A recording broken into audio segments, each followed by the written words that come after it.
Now the sons of the prophets said to Elisha, See, the place where we dwell under your charge is too small for us. Let us go to the Jordan, and each of us get there a log, and let us make a place for us to dwell there. And he answered, Go. Then one of them said, Be pleased to go with your servants. And he answered, I will go. So he went with them. And when they came to the Jordan, they cut down trees. But as one was felling a log, his axe head fell into the water, and he cried out, Alas, my master, it was borrowed. Then the man of God said, Where did it fall?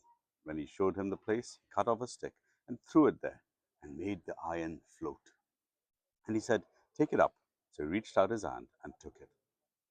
Once, when the king of Syria was warring against Israel, he took counsel with his servants, saying, At such and such a place shall be my camp. But the man of God sent word to the king of Israel, Beware that you do not pass this place, for the Syrians are going down there. And the king of Israel went to the place about which the man of God told him. Thus he used to warn him. So he saved himself there more than once or twice. And the mind of the king of Syria was greatly troubled because of this thing. And he called his servants and said to them, Will you not show me who of us is for the king of Israel?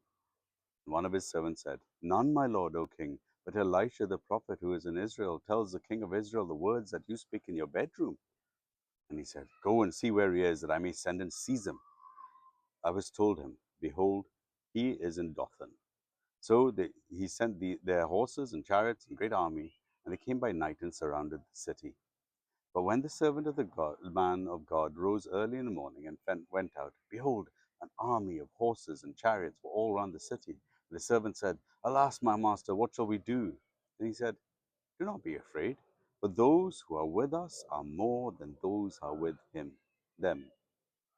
Then Elijah prayed and said, O Lord, please open my eyes that he may see. Open his eyes that he may see. The Lord opened the eyes of the young man, and he saw, and behold, the mountain was full of horses and chariots of fire all round Elisha. And when the Syrians came down against him, Elijah prayed to the Lord and said, Please strike these people with blindness. So he struck them with blindness in accordance with the prayer of Elisha.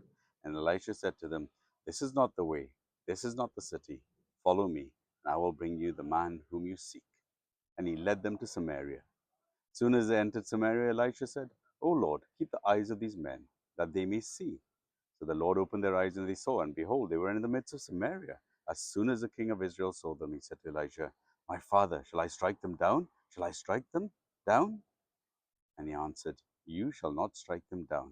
Will you strike down those whom you have taken captive with your sword and with your bow? Set bread and water before them, that they may eat and drink and go to their master. So he prepared for them a great feast. And when they had eaten and drunk, he sent them away, and they went to their master. The Syrians did not come again on raids into the land of Israel. Afterwards, Ben-Hadad, king of Syria, mustered his entire army and went up and besieged Samaria. And there was a great famine in Samaria as they had besieged it, until a donkey's head was sold for 80 shekels of silver, and the fourth part of a cab of dove's dung was 5 shekels of silver. Now, as the king of Israel was passing by on the wall, a woman cried out to him, saying, help my lord, O king. And he said, If the Lord will not help you, how shall I help you? And from the threshing floor or from the winepress? The king asked her, What is your trouble?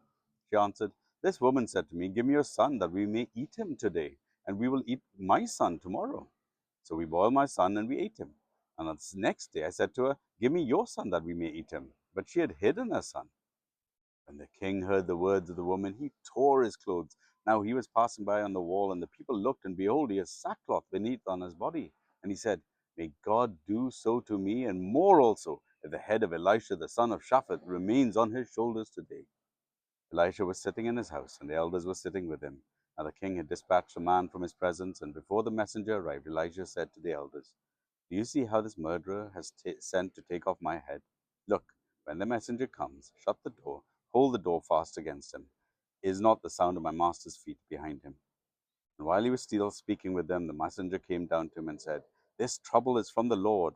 Why should I wait for the Lord any longer? 2 Kings chapter 6.